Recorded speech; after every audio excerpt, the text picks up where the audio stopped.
Bapak Ibu Saudara yang dikasihi Tuhan, selamat sore. Mari kita persiapkan hati kita untuk kita masuk dalam ibadah raya Minggu 19 Desember 2021. Kita persiapkan hati kita, haleluya. Kita arahkan mata rohani kita untuk kita masuk hadirat Tuhan.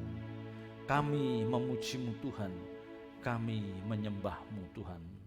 Haleluya.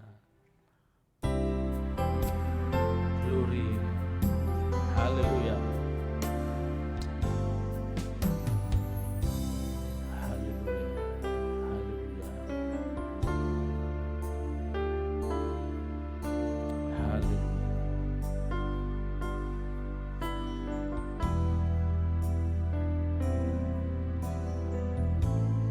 Haleluya.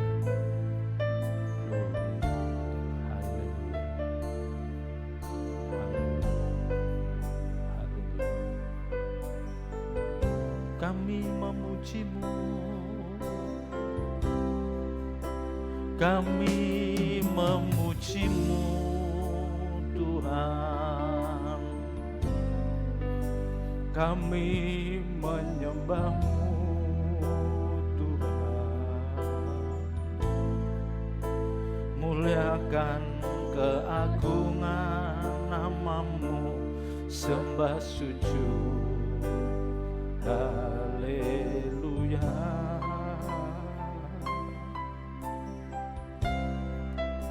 Besar kuasa-Mu Tuhan, besar anugerah-Mu Tuhan, tak terukur betapa limpahnya segala berkat kebaikan. Kami memuji-Mu, kami memuji-Mu Tuhan, kami menyembah-Mu Tuhan, muliakan keagungan nama-Mu, sembah sujud. Haleluya. Besar kuasa-Mu, besar kuasa-Mu Tuhan, besar anugerah-Mu Tuhan, tak terukur betapa limpahnya segala berkat kebaikan. Bersama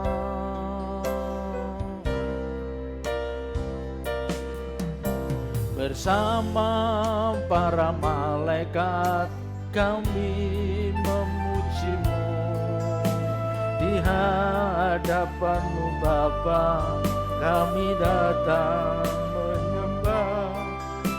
Kudus, kudus, kuduslah Tuhan, selamanya Kau ditinggikan. Bersama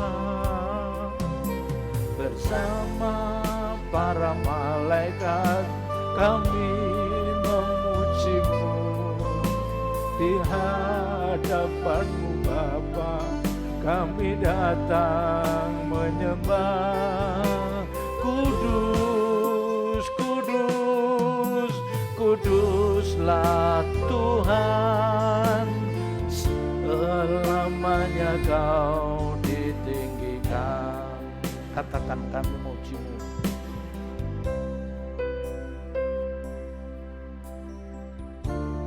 Haleluya. Haleluya.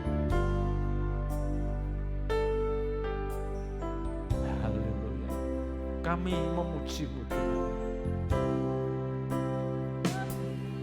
Memuji-Mu Tuhan, kami menyembah-Mu Tuhan, muliakan keagungan namamu, sembah sujud. Haleluya, besar kuasamu, besar kuasamu Tuhan, besar anugerahmu Tuhan. Tak terukur betapa limpahnya segala berkat kebaikanmu.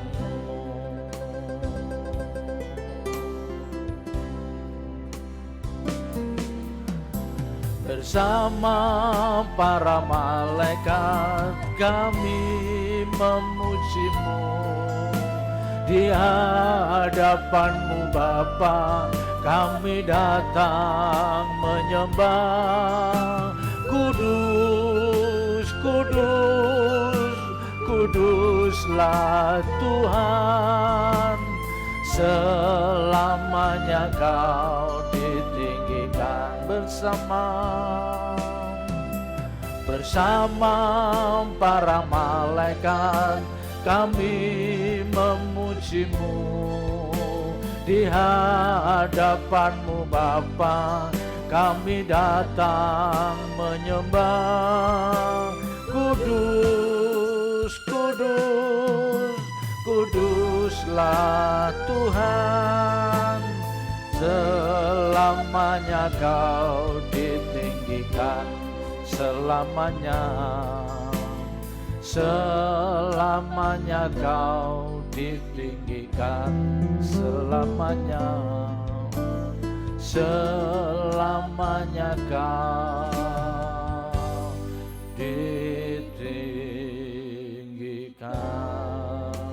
Sembah Dia, kami ada di hadirat-Mu Bapa, kami datang ke hadirat-Mu, kami naikkan segala puji syukur atas segala kebaikan-Mu, atas segala kemurahan-Mu. Bapa kami yang di surga, terpujilah nama-Mu, terpujilah nama-Mu, terpujilah nama-Mu. Kau yang layak diagungkan, ditinggikan, Kau yang layak dipermuliakan. Sembah, sembah bagimu, sembah bagimu, Maharaja Allah Israel, Elohim Yahweh sesembahan kami. Kau yang layak diagungkan, ditinggikan, terpujilah nama-Mu, terpujilah nama-Mu, terpujilah nama-Mu, terpujilah nama-Mu. Allah Abraham, Allah Ishak, Allah Yakub, Allah Israel, satu-satunya Allah yang benar, kami menyembah-Mu. Haleluya. Katakan, Dialah yang maha tinggi. Haleluya.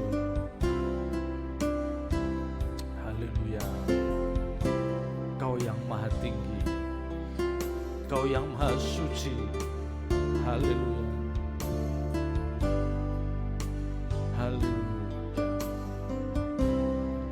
Dialah yang maha tinggi, Dialah Dialah yang maha tinggi, Dialah yang maha suci, Dialah Yesus,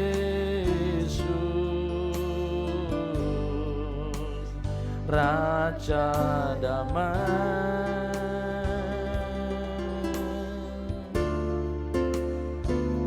Dialah yang maha mulia, Dialah yang maha besar,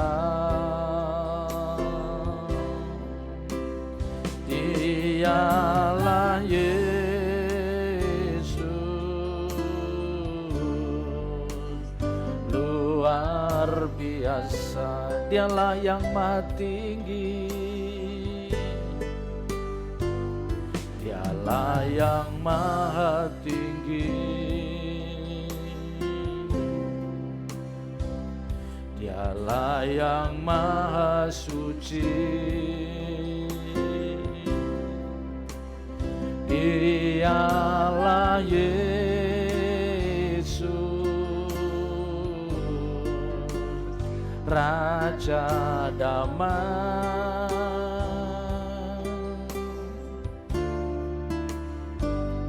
Dialah yang maha mulia, Dialah yang maha besar, Dialah Yesus, luar biasa. Kami bangga,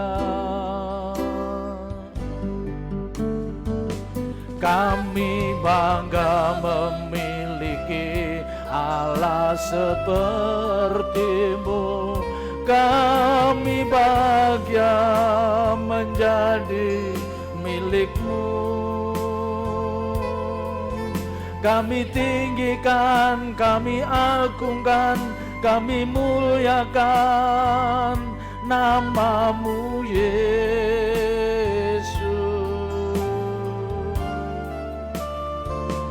Kami bangga memiliki Allah seperti-Mu. Kami bahagia menjadi milik-Mu. Kami memuji, kami menyembah kepada-Mu Yesus. Kami bangga, kami bangga memiliki Allah seperti-Mu. Kami bahagia menjadi milik-Mu. Kami tinggikan, kami agungkan, kami muliakan nama-Mu Yesus. Kami bangga memiliki Allah seperti-Mu. Kami bahagia menjadi milik-Mu. Kami memuji, kami menyembah kepada-Mu Yesus. Kami bangga, kami bangga memiliki Allah seperti-Mu. Kami bahagia menjadi milik-Mu. Kami tinggikan, kami agungkan, kami muliakan nama-Mu Yesus. Kami bangga memiliki Allah seperti-Mu. Kami bahagia menjadi Kami memuji, kami menyembah kepadamu. Yesus, kami memuji, kami memuji, kami menyembah kepadamu.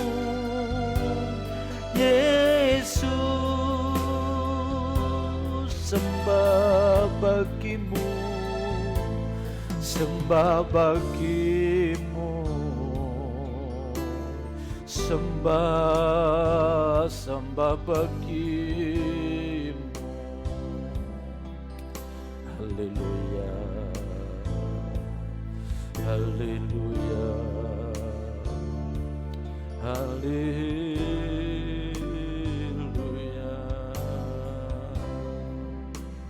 Mari kita persiapkan hati kita untuk kita masuk dalam kebenaran firman Tuhan. Katakan, Tuhan, aku rela. Haleluya.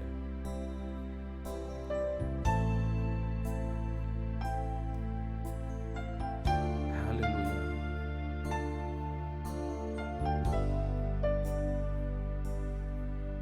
Haleluya. Glory, haleluya.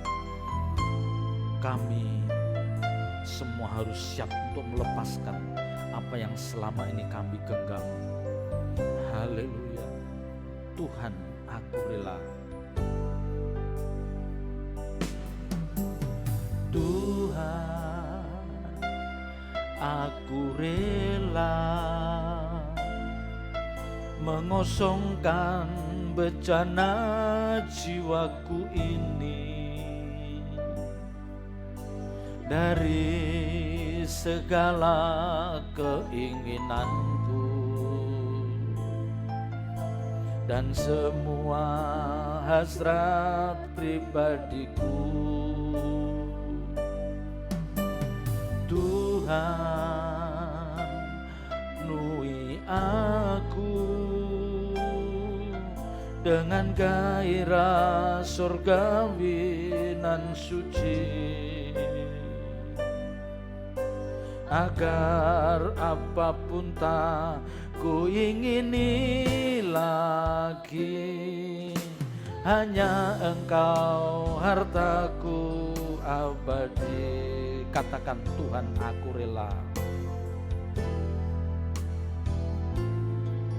Haleluya. Haleluya. Tuhan, aku rela mengosongkan bejana jiwaku ini dari segala keinginanku dan semua hasrat pribadiku. Tuhan, penuhi aku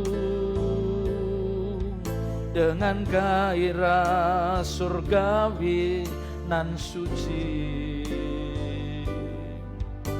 agar apapun tak ku ingini lagi, hanya Engkau hartaku abadi. Saat ku pulang menghadap Bapakku, hanya Engkau yang ku miliki. Kerinduan hatiku, kehausan jiwaku, dapat ku memandang wajah-Mu. Saat ku pulang, saat ku pulang menghadap Bapakku, hanya Engkau yang ku miliki. Kerinduan hatiku, kehausan jiwaku, dapat ku memandang wajahmu saat ku pulang menghadap Bapakku. Hanya Engkau yang ku miliki. Kerinduan hatiku, kehausan jiwaku, dapat ku memandang wajahmu. Dapat ku memandang wajahmu. Dapat ku memandang wajahmu. Haleluya, haleluya. Kami telah menaikkan pujian penyembahan, dan kiranya ini menjadi dupa yang harum di pemandangan-Mu. Tiba saatnya Tuhan Kau berbicara kepada setiap kami lewat hamba-Mu. Taruh perkataanmu dalam mulut bibir hamba-Mu, biar apa yang hamba-Mu sampaikan itulah isi hati-Mu yang akan menjadi berkat bagi setiap kami. Dalam nama Tuhan Yesus Kristus kami serahkan jalannya pemberitaan firman pada sore malam hari ini dalam tangan kasih-Mu. Haleluya, amin. Silakan Bapak Ibu Saudara duduk kembali.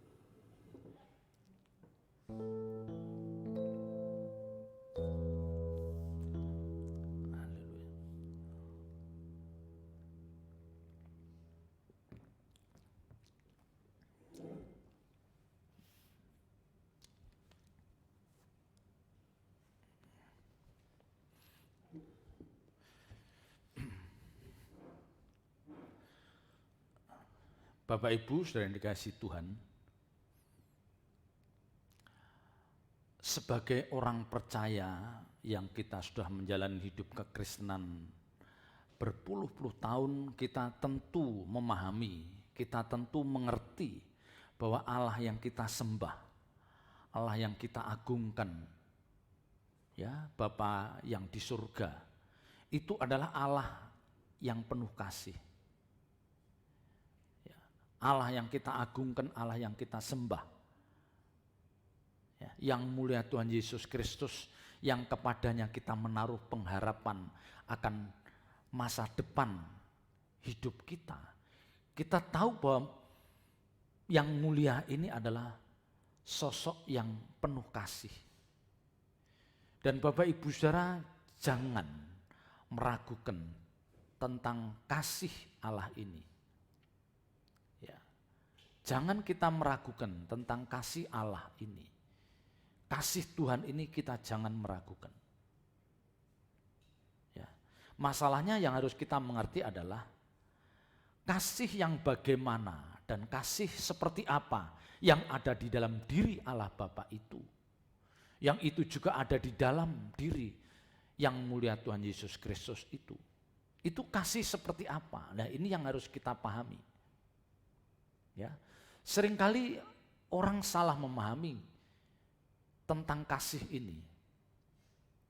Kalau Bapak Ibu Saudara salah memahami tentang kasih, khususnya kasih Allah, kasih Tuhan Yesus yang ditujukan pada umatnya orang percaya, nanti menjadi masalah dalam perjalanan hidup kita.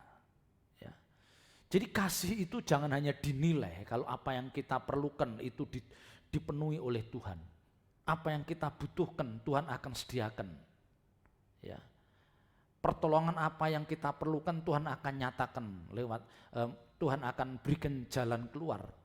Itu tidak selalu itu bisa dikatakan itu bentuk atau wujud kasih Allah. Maka di depan saya katakan, kasih seperti kasih yang bagaimana dan kasih seperti apa yang ada di dalam diri Allah Bapa ini, yang ada di dalam diri yang mulia Tuhan Yesus ini. Dan Bapak Ibu Saudara harus memiliki pemahaman yang benar. Ya. Mungkin beberapa kali saya menyampaikan tentang kasih ini, tetapi tidak ada salahnya kalau pada sore malam hari ini akan saya ulang lagi. Karena ini hal yang penting di dalam kekristenan. Ya. Kekristenan itu bukan agama, Kekristenan itu jalan hidup orang percaya yang harus meneladani hidup seperti yang diperagakan oleh Tuhan Yesus, yang intinya adalah kasih. Ya. Ada tinggal 3 hal ini, iman, pengharapan, dan kasih, tapi Alkitab katakan kasih yang terbesar. Ya. Jadi sebagai orang percaya kita harus memiliki pemahaman yang tepat tentang kasih ini. Ya, tidak boleh luncas, tidak boleh meleset. Karena kalau kita salah di dalam memahami tentang kasih ini, tindakan kita juga akan salah, respon kita juga akan salah. Ya. Dan akhirnya apa? Akhirnya kita tidak bisa mengarahkan orang-orang yang kita kasih ini masuk dalam proses keselamatan. Nah, ini yang menyedihkan. Jadi pada intinya Bapak Ibu Saudara, pada intinya kasih itu adalah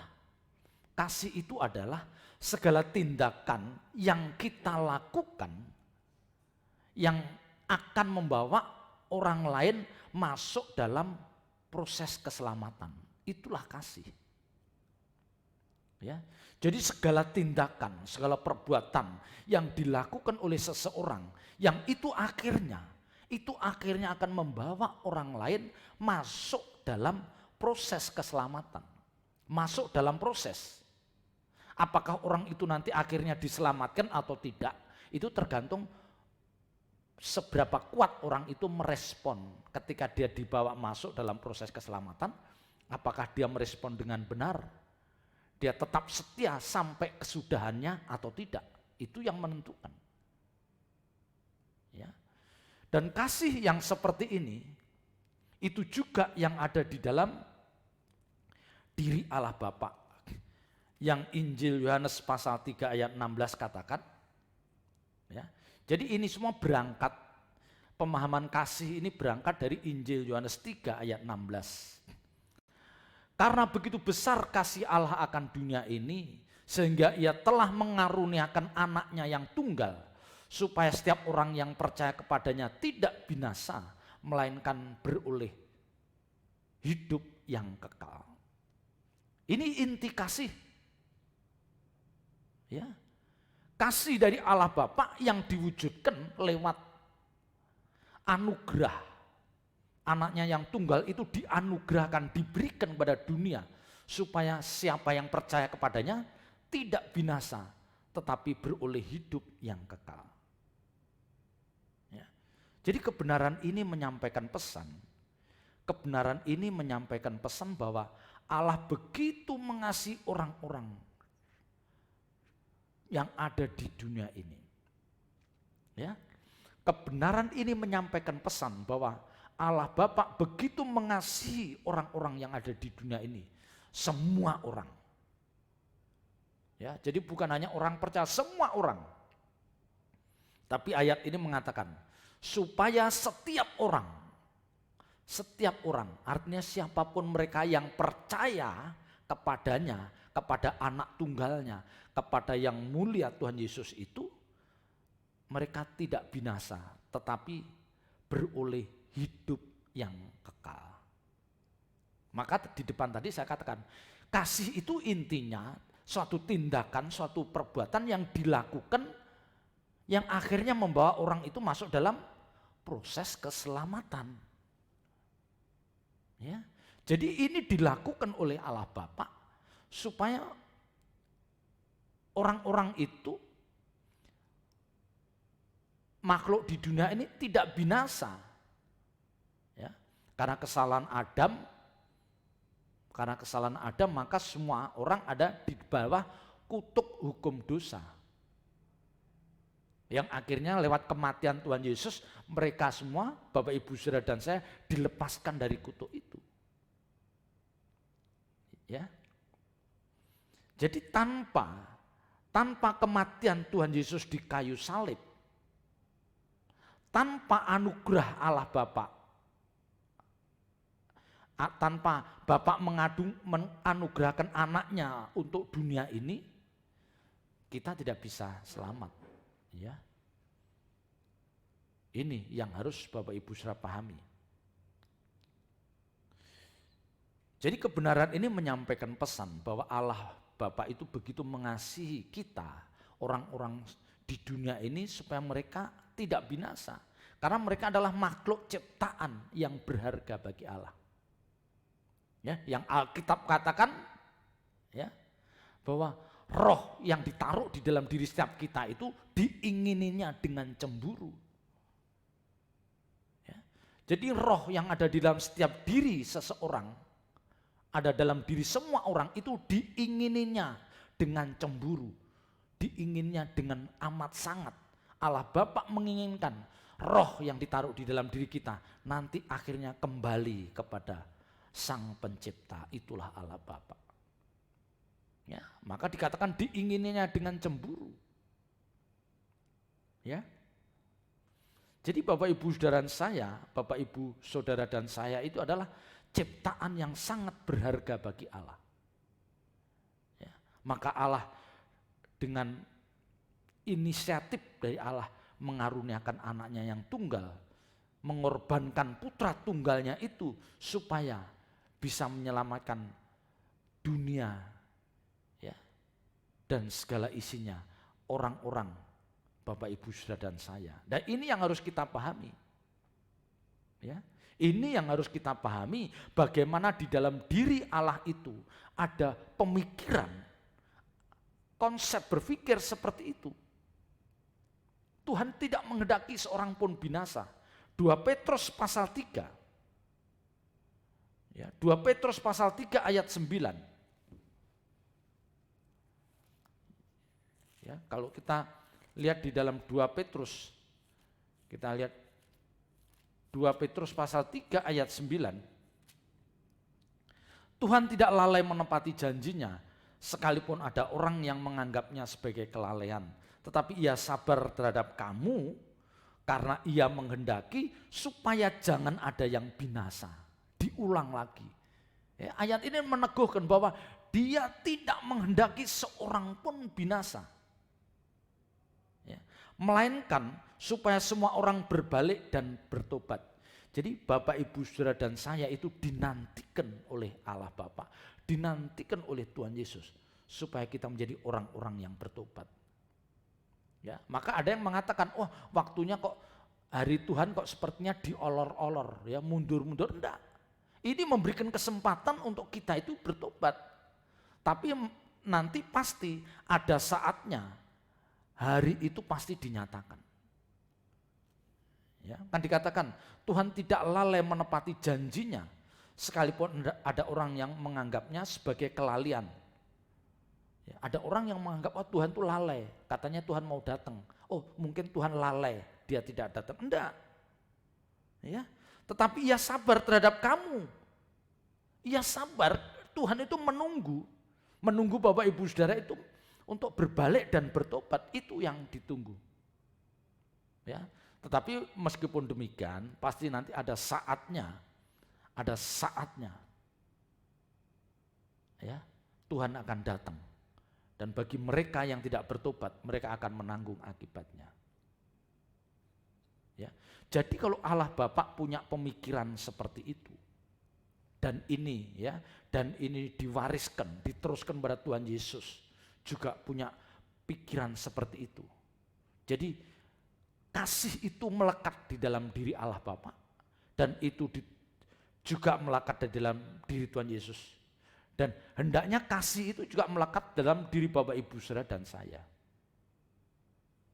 Ya. Jadi kita pun Bapak Ibu Saudara, kita pun harus diperlengkapi pemikiran seperti itu. Ya, kita harus juga diperlengkapi pemikiran seperti itu. Kita juga harus punya pandangan bahwa jangan ada yang binasa. Ya, jangan ada yang binasa. Kenapa ini ditekankan? Karena Bapak Ibu saudara tahu nggak? Orang kalau dikatakan binasa, itu orang itu akan terpisah dari hadirat Tuhan. Dia terpisah dari hadirat Tuhan, artinya dia akan dibuang ke api kekal dan dia akan menderita sepanjang masa. Ratap tangis dan kertak gigi. Karena begitu kuat penderitaan yang dia alami. Dan penderitaan ini tidak akan pernah berakhir. Ingat, penderitaan yang sampai Alkitab katakan orang akan mengalami kertak gigi, ratap tangis dan kertak gigi, karena penderitaan yang kuat itu tidak akan pernah berakhir. Lah, Allah Bapa itu tidak mau itu terjadi pada makhluk ciptaannya. Tuhan Yesus juga tidak mau terjadi itu pada makhluk orang-orang yang dikasihinya. Dan Tuhan itu mengasihi semua orang. Tuhan itu mengasihi semua orang. Sampai nanti Tuhan lihat memang ada orang-orang yang tidak bisa dikasihani. Ya, ingat, Tuhan itu pada dasarnya mengasihi semua orang. Tapi nanti pada saat tertentu dia tahu memang ada orang-orang yang memang akan binasa. Orang-orang yang tidak meresponi kebaikan Tuhan. Nah, kita jangan masuk dalam golongan ini. Ya, maka saya katakan kita harus juga memiliki perasaan keterbebanan untuk menyelamatkan banyak jiwa itu. Ya. Jadi 2 Petrus 3 ayat 9 yang menekankan bahwa Allah tidak menghendaki seorang pun binasa. Ya.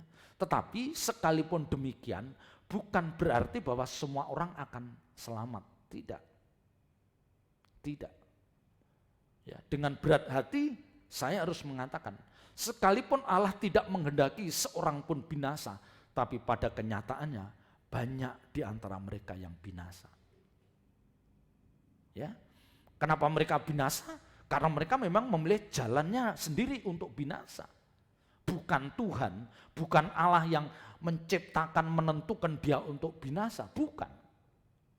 Ya. Jadi bukan Tuhan yang menentukan, kamu nanti binasa, kamu selamat, enggak. Enggak. Ya, tetapi orang itu sendiri yang memilih jalan yang akhirnya membawa dia masuk dalam kebinasaan. Ya, karena Alkitab katakan kerjakanlah keselamatanmu dengan takut dan gentar. Ya, jadi kita yang mengerjakan keselamatan itu kita. Nah, Tuhan yang akan memberikan kemampuan ketika Bapak Ibu Saudara dan saya ada niat, ada hasrat yang kuat untuk masuk dalam langit baru bumi baru, menjadi warga anggota kerajaan Allah, dan itu tidak mudah. Dan itu tidak mudah karena dunia begitu menggoda. Tapi kalau kita punya komitmen dan tekad yang kuat, Tuhan akan memberikan kekuatan. Tuhan akan memampukan. Ya. Tapi dari kita dulu, dari Bapak Ibu Saudara dan saya yang harus menunjukkan perjuangan dulu. Ya, jangan kita ke gereja enggak, baca Alkitab enggak. Tapi terus kita minta jangan masuk api kekal. Enggak ada rumusnya. Tunjukkan respon yang benar akan suara Tuhan itu.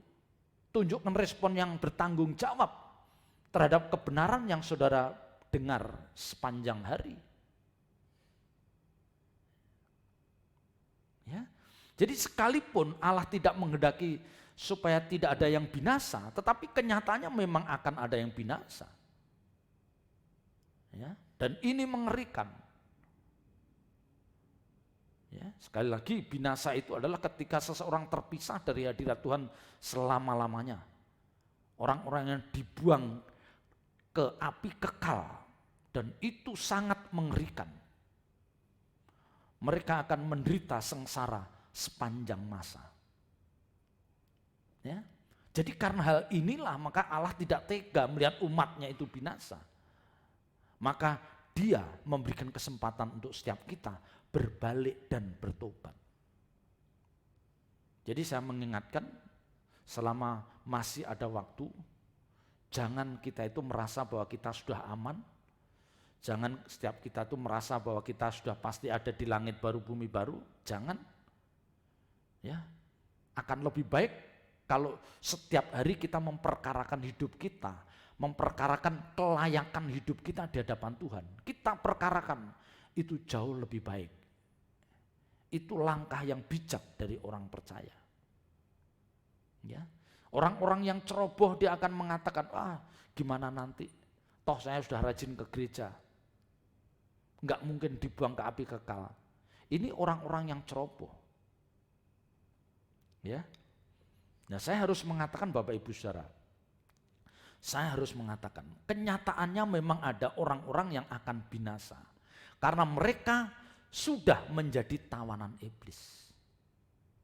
Dia sudah menjadi tawanan kuasa kegelapan. Dan hidup orang-orang seperti ini, hidupnya ditandai dengan banyak kejahatan. Hidupnya ditandai oleh banyak kejahatan. Kalau saya boleh mengumpamakan, orang-orang ini yang hidupnya berduri. Kemanapun dia ada, selalu melukai sesamanya. Tahu? Hidupnya berduri, kemanapun dia pergi, selalu atau hampir selalu dia melukai sesamanya. Ya. Inilah orang-orang yang tidak pernah peduli dengan ibadah, yang Alkitab katakan orang-orang fasik. Orang-orang fasik. Mereka tidak peduli dengan peringatan-peringatan yang disampaikan oleh hamba Tuhan di mimbar. Dia tidak peduli dengan firman-firman yang telah dia dengar. Ya, dan memang ini ada, jangan dikira tidak ada. Ada orang-orang yang mendengar firman, tapi dia tidak peduli. Ya. Apalagi hasrat yang kuat untuk membangun persekutuan dengan Tuhan, sama sekali tidak pernah terbersih di dalam hatinya. Tidak ada hasrat untuk membangun intimasi dengan Tuhan, tidak ada. Nah, rata-rata orang-orang seperti ini, dia akan mudah meninggalkan ibadah. Dia meremehkan ibadah. Ya, ada acara yang tidak begitu penting, dia bisa meninggalkan ibadah. Ya, ada acaranya yang tidak begitu penting, dia bisa mengesampingkan persekutuan dengan Tuhan. Nah, ini menyedihkan Bapak Ibu Saudara. Ya, ini menyedihkan. Maka yang saya katakan, agenda besar Allah Bapa itu adalah menyelamatkan umat manusia sebanyak-banyaknya yang bisa diselamatkan. Itu agenda utama. Dan agenda ini dipercayakan kepada putra tunggalnya, itulah Tuhan Yesus Kristus. Dan Tuhan melakukan mandat ini, Tuhan melakukan mandat dari Allah Bapa ini dengan sangat sempurna. Dengan sangat sempurna. Yaitu melalui kematiannya di kayu salib. Ya, melalui kematiannya di kayu salib. Itu bentuk bahwa Tuhan Yesus telah melakukan mandat yang diberikan Allah Bapa untuk menyelamatkan sebanyak mungkin orang yang bisa diselamatkan. Maka Tuhan Yesus dikatakan sebagai juru selamat. Saya rasa tidak ada sosok di muka bumi ini, ya, bahkan nabi, para rasul, tidak ada yang disematkan sebagai juru selamat kecuali Tuhan Yesus, tidak ada. Ya. Jadi misi penyelamatan dari Allah Bapa yang dimandatkan kepada Tuhan Yesus itu diselesaikan dengan amat sempurna. Yaitu lewat apa? Lewat peragam hidupnya yang tidak bercacat celah. Yang akhirnya dia rela mati di kayu salib demi menebus dosa seluruh umat manusia. Ya, menebus dosa seluruh umat manusia. Ya.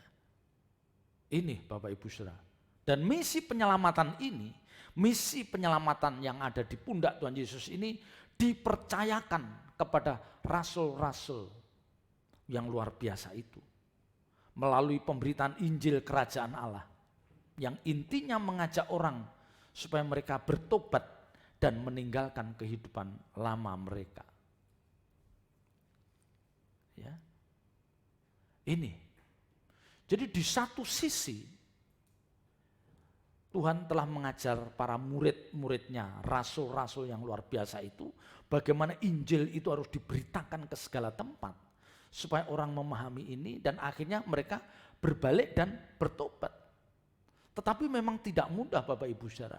Bukan hanya Allah yang punya agenda, kuasa kegelapan pun juga punya agenda. Ya.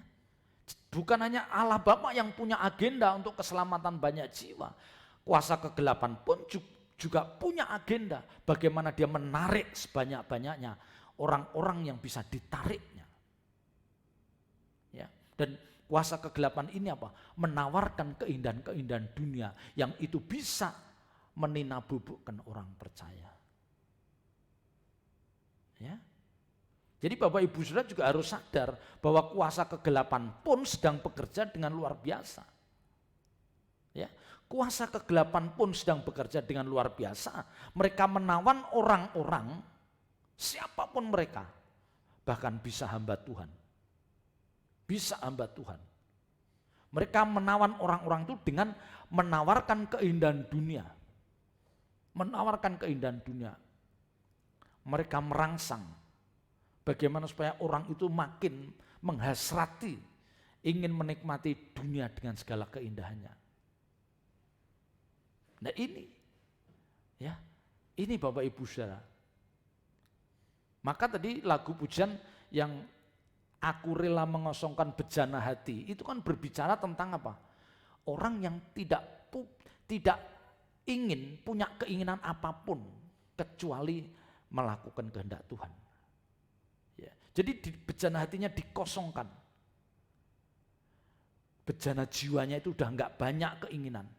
Atau nyaris tidak ada keinginan yang itu untuk menuruti keinginan dagingnya. Nah ini tidak mudah Bapak Ibu Saudara. Ini tidak mudah. Karena mungkin ada orang yang sudah terlalu lama dicengkeram oleh kuasa kegelapan. Untuk mereka tidak bisa jauh dari keindahan dunia. Tidak bisa. Ya, ada orang-orang yang tidak bisa jauh dari keindahan dunia. Dia tidak bisa lihat mobil baru terus nggak beli, nggak bisa. Dia nggak bisa lihat tempat-tempat rekreasi yang baru, yang menakjubkan, yang dia tidak ingin pergi, nggak bisa.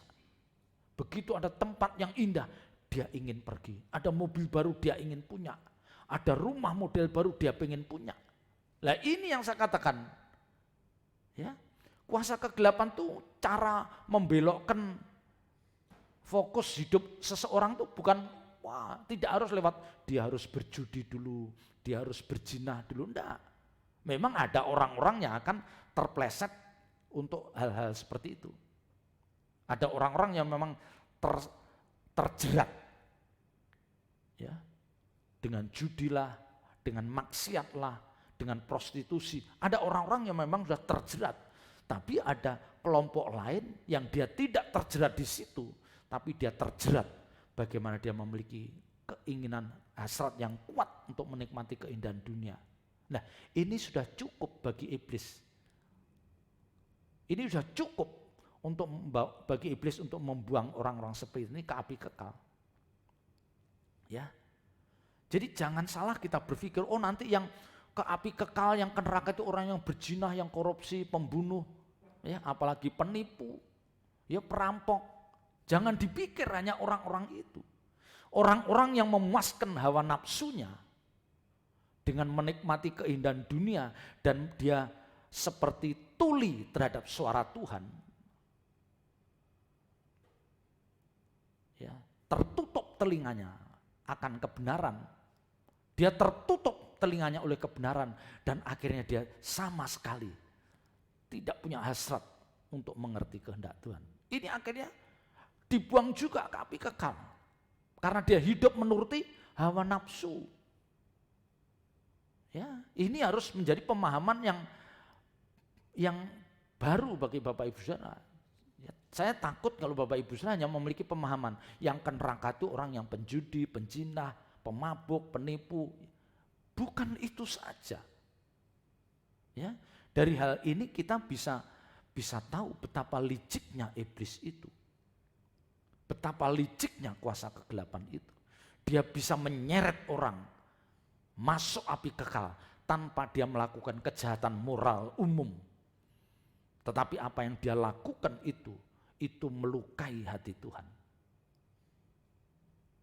Ya. Nah inilah tugas gereja. Makanya yang pernah saya katakan, ya, yang pernah saya katakan kita itu jangan puas kalau hanya menjadi orang baik standar moral umum. Kita harus menjadi orang baik dengan standar moral kesucian Tuhan. Itu yang benar. Ya. Jadi kita sadar kuasa kegelapan itu sudah kuat mencengkeram hidup orang-orang, ya, bahkan bisa orang-orang percaya yang mereka akhirnya punya hasrat yang kuat untuk menikmati keindahan dunia. Ingat, punya hasrat yang kuat untuk menikmati keindahan dunia, tetapi dia meremehkan pentingnya ibadah dan merasa tidak perlu Tuhan. Orang-orang seperti ini yang merasa tidak perlu Tuhan. Ya. Jadi tantangan terbesar bagi Bapak Ibu Saudara dan saya adalah tantangan terbesar. Bagaimana kita tidak menjadi budak untuk menuruti keinginan daging kita. Kita jangan mau menjadi budak menuruti keinginan daging kita. Kita jangan mau ditawan oleh hawa nafsu kita. Tapi ini perjuangan. Ini perjuangan. Ya, kita harus mau duduk diam di kaki Tuhan. Kita harus menyediakan waktu yang indah. Waktu yang sangat bernilai untuk duduk di kaki Tuhan. Kalau tidak, Bapak Ibu Saudara tidak beda dengan orang-orang dunia itu. Tidak beda dengan orang-orang dunia. Mereka bukan orang jahat. Mereka orang-orang yang kelihatan baik di mata orang dunia. Mereka tidak melakukan perbuatan tercela. Mereka juga bisa menjadi orang-orang yang dermawan, orang-orang yang murah hati. Tetapi apa yang dia lakukan itu melukai hati Tuhan. Ya, karena apa? Karena menuruti hawa nafsu keinginan dagingnya, keinginannya kuat, hasratnya kuat. Ya, dan telinganya tidak pernah dipasang. Ya, tidak pernah dipasang untuk mendengar suara Tuhan. Ini cukup membinasakan mereka. Nah, setelah kita memahami apa yang saya sampaikan ini, ya, kita bisa memahami betapa memang Allah Bapa itu merindukan keselamatan untuk semua orang. Ya, dan kerinduannya itu diamanatkan, dimandatkan kepada Tuhan Yesus. Dan Tuhan Yesus melakukan dengan sempurna bagaimana Tuhan Yesus berjuang untuk bisa menyelamatkan banyak orang. Nah, kita pun, Bapak Ibu dan saya harus punya kerinduan atau hasrat yang sama. Ini yang saya katakan. Allah Bapa memberi mandat pada Tuhan Yesus untuk keselamatan banyak orang. Tuhan Yesus memberikan mandat pada rasul-rasul yang hebat itu. Rasul-rasul yang hebat itu memberikan mandat pada semua orang percaya yang ada di muka bumi. Bagaimana kita juga punya kerinduan untuk menyelamatkan banyak orang. Ya. Maka perasaan kita mengasihi sesama itu harus ada dalam diri kita. Kita lihat di dalam 1 Yohanes pasal 4. 1 Yohanes pasal 4 ayat 7 dan 8. Saudara-saudaraku yang kekasih, marilah kita saling mengasihi, sebab kasih itu berasal dari Allah. Ya, ingat, saya ulangi, saudara-saudaraku yang kekasih, marilah kita saling mengasihi. Nah, ini dibangkitkan. Natur mengasihi harus ada dalam diri orang percaya. Marilah kita saling mengasihi, sebab kasih itu berasal dari Allah, dan setiap orang yang mengasihi lahir dari Allah dan mengenal Allah. Jadi kita harus punya sifat atau pembawaan seperti itu. Sifat mengasihi sesama itu harus menyatu dalam jiwa kita. Dan ayat ini mengatakan, setiap orang yang mengasihi lahir dari Allah. Ya, lahir. Jadi kalau kita mau disebut sebagai anak Allah, maka kita harus mewarisi. Saya ulang. Kalau Bapak Ibu Saudara dan saya mau disebut sebagai anak Allah, maka kita harus mewarisi gen atau DNA sebagai anak Allah. Ya. Jadi kita harus memiliki gen atau DNA sebagai anak Allah. Jadi sifat dari Allah itu harus ada di dalam diri kita. Loh, kita anak Allah kok. Kalau kita anak Allah, pasti karakter sifat yang mulia dari Allah itu ada di dalam diri kita. DNA mengasihi Allah itu harus ada di dalam diri kita. Maka kalau kita tidak bisa mengasihi sesama, kita bukan orang yang lahir dari Allah. Ya. Dari sifat ilahi dari Allah, yaitu kasih itu harus menurun pada setiap orang percaya. Harus menurun dalam setiap orang percaya. Kalau orang itu tidak punya sifat mengasihi, tidak punya DNA dari Allah, karena Allah itu adalah kasih, ya kalau kita mau disebut sebagai anak Allah, kita harus memiliki DNA Allah, itulah kasih. Ya. Dan kita juga harus dikatakan apa? Ya.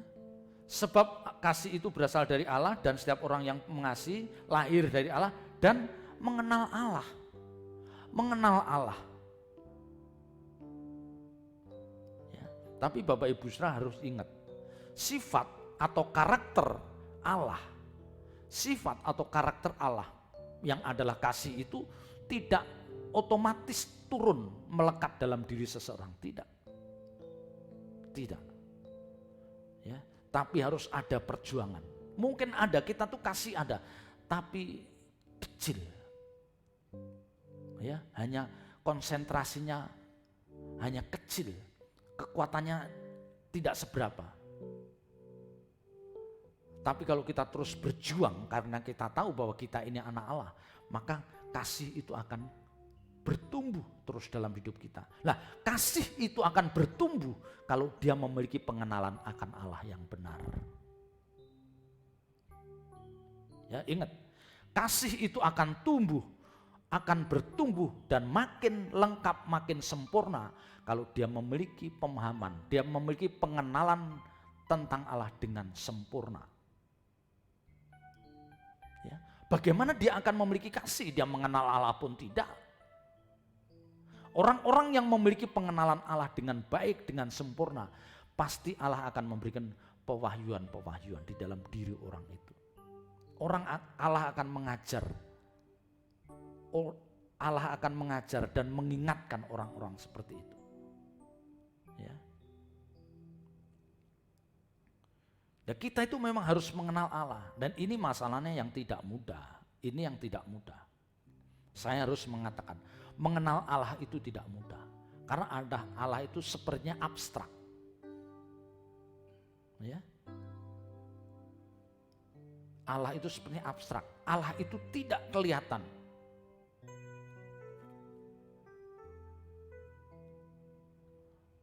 Allah itu tidak kelihatan. Bahkan ketika kita berdoa tidak dijawab, kita mohon pertolongan tidak dijawab, tidak diberikan jalan keluar, kita berpikiran seperti sepertinya Allah itu sembunyi dari hadapan kita. Padahal tidak. Bapak Ibu Saudara harus yakin bahwa Allah itu hidup. Allah itu hidup. Ya. Apapun yang kita lakukan, apapun yang kita kerjakan, Tuhan melihat hal itu. Tuhan bukan sosok yang tidak melihat apa yang kita lakukan. Ya, masalahnya adalah seringkali kita itu mengharapkan kehadiran Allah dalam hidup kita itu menurut cara kita. Nah, itu yang salah. Menurut cara kita itu yang salah. Ya. Allah memang abstrak, tapi Allah itu bisa dikenali. Allah itu bisa dijumpai, bisa ditemui.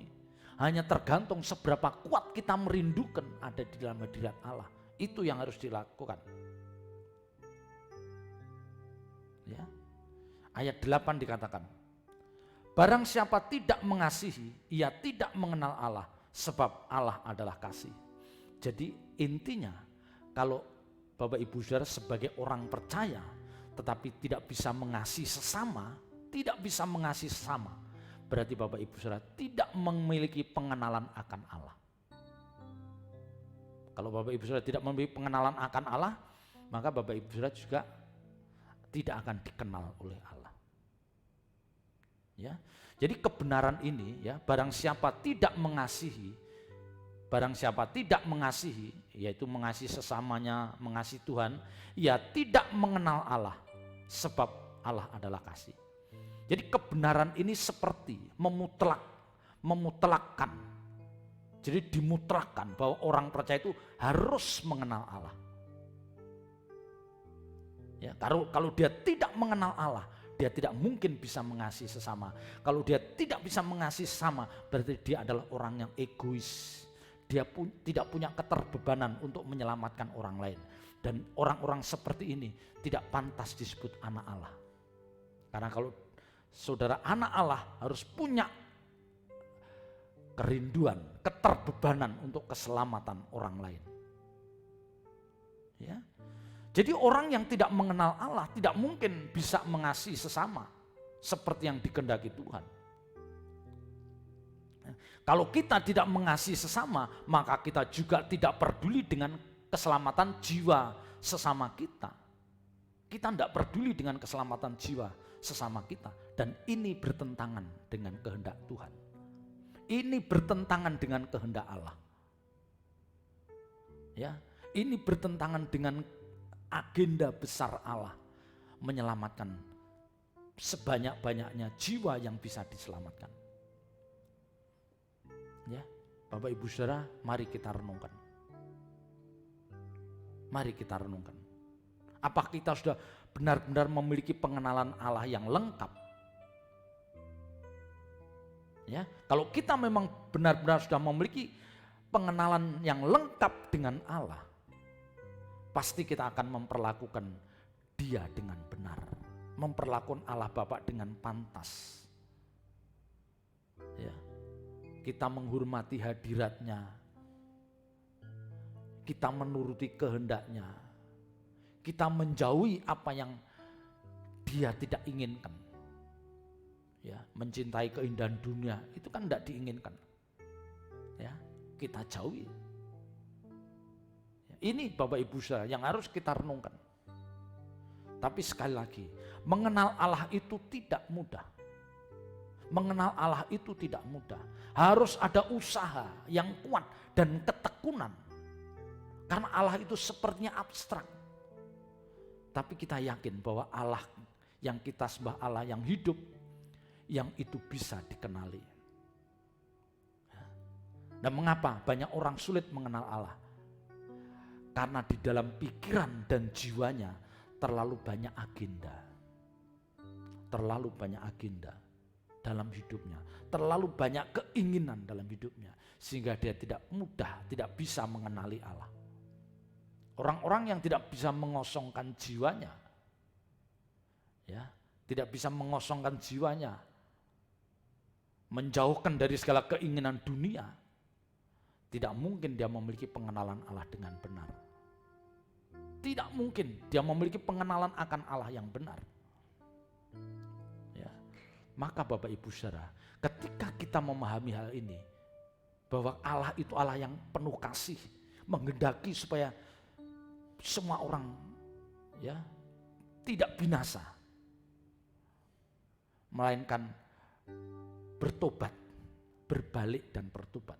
Ketika kita memahami hal ini, maka kita akan menjadi orang-orang yang mudah mengampuni orang lain. Ya, ini larinya ke sana. Kita akan mudah mengampuni orang lain. Kita tidak mudah mendendam. Kita bisa menerima kelemahan orang lain. Kita bisa menerima. Karena kita sendiri pun juga ada kelemahan. Ya, tapi ingat, ya, saya harus mengingatkan, jadi PR besar kita bagaimana kita memiliki pengenalan Allah dengan benar supaya kita bisa memperlakukan dengan benar. Kalau kita lihat di dalam 2 Tesalonika pasal 1. 2 Tesalonika pasal 1 ayat 8 mulai ayat 7. 2 Tesalonika pasal 1 mulai ayat 7. Dan untuk memberikan kelegaan kepada kamu yang ditindas dan juga kepada kami pada waktu Tuhan Yesus, ya perhatikan, pada waktu Tuhan Yesus dari dalam surga menyatakan dirinya bersama-sama dengan malaikat-malaikatnya dalam kuasanya di dalam api yang bernyala-nyala dan mengadakan pembalasan terhadap mereka yang tidak mau mengenal Allah dan tidak mentaati Injil Yesus Tuhan kita. Garis bawahi kalimat yang mengatakan, dan mengadakan pembalasan terhadap mereka yang tidak mau mengenal Allah. Artinya ada orang-orang yang tidak mau mengenal Allah. Dan kita jangan masuk dalam golongan itu. Jangan masuk kelompok itu. Karena Alkitab katakan mengadakan pembalasan. Ya, Tuhan mengadakan pembalasan terhadap mereka yang tidak mau mengenal Allah dan mentaati Injil Kristus. Ya. Selama ini kita menganggap enteng. Kita ke gereja, kita sepertinya rohani, tapi tidak ada keinginan yang kuat untuk mengenal Allah. Ya. Dan banyak orang merasa aman-aman saja menjadi orang percaya. Seperti sudah yakin masuk langit baru bumi baru. Padahal kita tidak pernah menunjukkan bahwa kita itu mau mengenal Allah. Kita tidak pernah menunjukkan bahwa kita itu sedang berjuang untuk mengenal Allah. Tidak. Ya. Mari kita perkarakan hal ini. Sudahkah kita menunjukkan gairah yang kuat untuk bisa mengenal Allah? Atau kita tutup mata, tutup telinga akan hal ini? Terserah, tinggal pilih. Tapi Alkitab mengatakan, mengadakan pembalasan terhadap mereka yang tidak mau mengenal Allah. Tuhan Yesus dalam kuasanya di dalam api yang menyala-nyala. Ya. Dalam kuasanya di dalam api yang bernyala-nyala dan mengadakan pembalasan terhadap mereka yang tidak mau mengenal Allah. Artinya apa? Geram. Dengan kegeraman, api yang menyala-nyala itu mewakili betapa Tuhan geram, marah terhadap orang-orang seperti ini. Dan dia akan menuntut pembalasan. Ya. Dan kita harus jujur Bapak Ibu Saudara, orang yang sudah mengenal Allah atau orang yang sedang berjuang untuk mengenal Allah dengan lebih lengkap akan kelihatan dari peragaan hidupnya. Akan kelihatan dari peragaan hidupnya. Dan sikap manusia batiniahnya pasti bisa ditangkap. Orang ini sudah mengenal Allah. Orang ini nyaris mengenal Allah dengan benar. Orang ini sedang berjuang untuk bisa mengenal Allah dengan benar. Ya, pasti akan kelihatan apakah dia sedang berjuang untuk mengenal Allah dengan benar.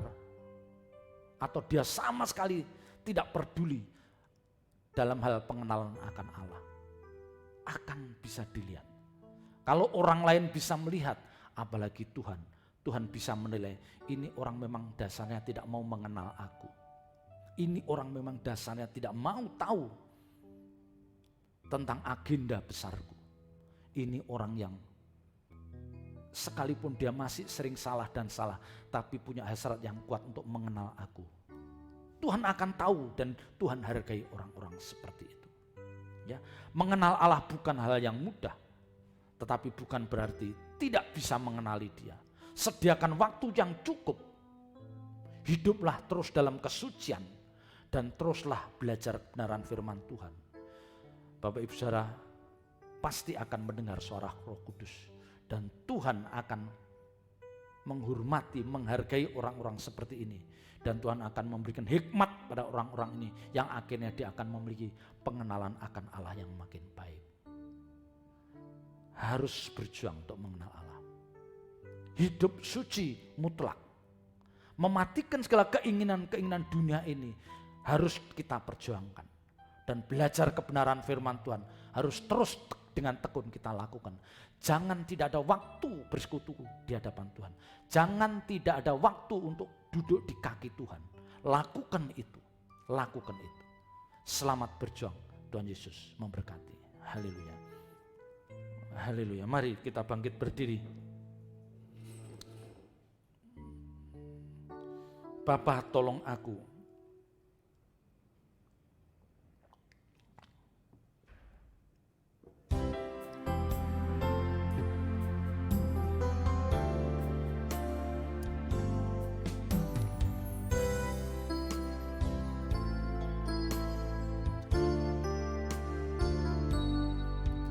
Haleluya.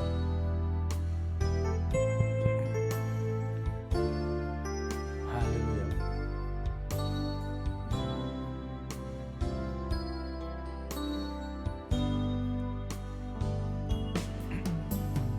Bapa, tolong aku dapat mengerti yang Engkau ingini dalam hidupku sebelum berakhir hariku. Ku mau melakukan kehendak-Mu.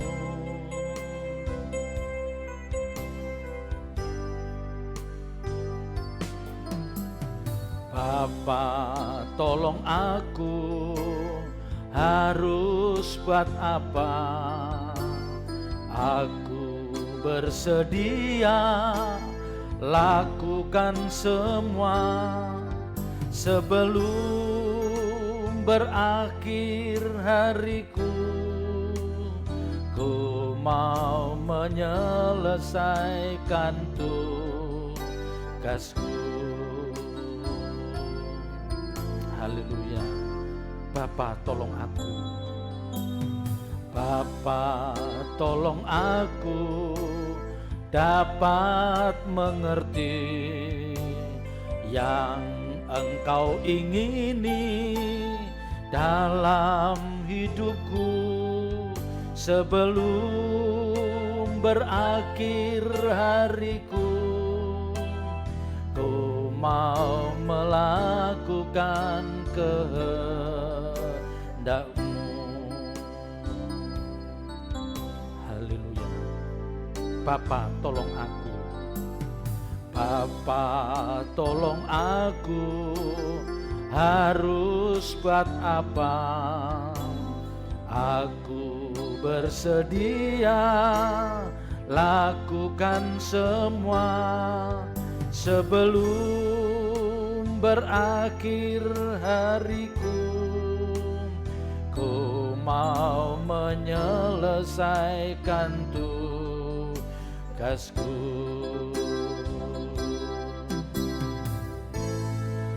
Banyak jiwa yang terhilang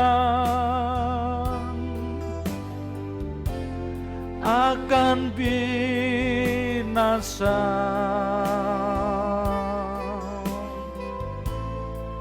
Jadikan aku alat-Mu, selamatkan mereka. Tuhan, inilah aku. Tuhan, utuslah aku menyatakan kasih-Mu, menyatakan hadir-Mu melalui hidupku. Banyak jiwa terhilang,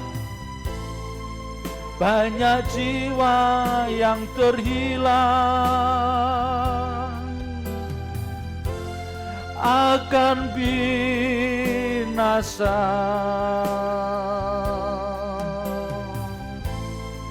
Jadikan aku alat-Mu, selamatkan mereka. Tuhan, inilah aku.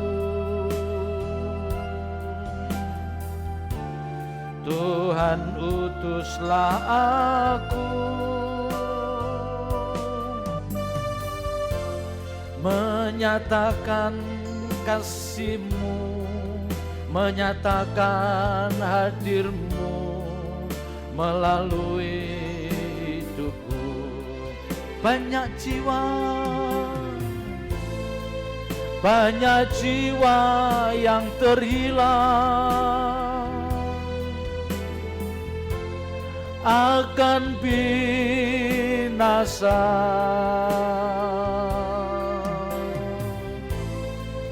Jadikan aku alat-Mu, selamatkan mereka.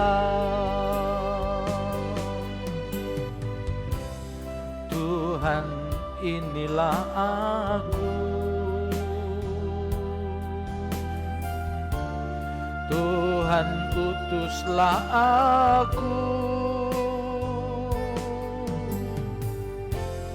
menyatakan kasih-Mu, menyatakan hadir-Mu melalui hidupku.